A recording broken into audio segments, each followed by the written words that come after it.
In today's video, I'm going to teach you how to change your default OneNote app to OneNote for Windows 10.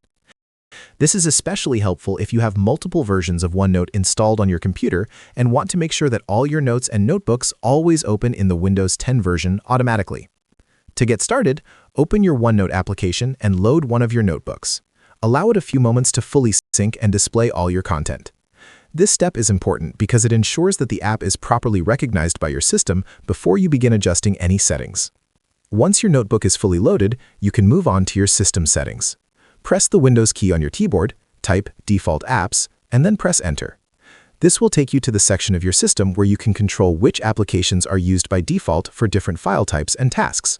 Inside the Settings window, look toward the left-hand side and select the Default Apps option if it isn't already highlighted. From there, scroll down until you find the option labeled Set Defaults by App and click on it. This area allows you to assign specific applications as the default for certain file types, which is exactly what we need to do. Next, you'll see a list of installed applications arranged alphabetically. Take your time to scroll through the list until you find Microsoft OneNote. Once you locate it, click on it, and then choose the Manage option.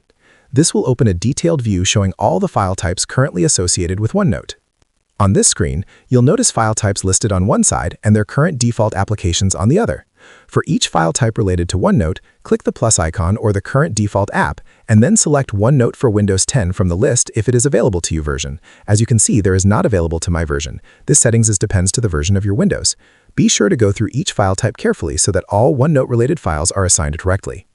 After completing this process, your system will now open all OneNote files using the Windows 10 version by default. This helps create a more consistent and streamlined experience whenever you access your notes. If you found this video helpful, let me know in the comments. Give it a like, subscribe to the channel, and don't forget to hit the notification bell.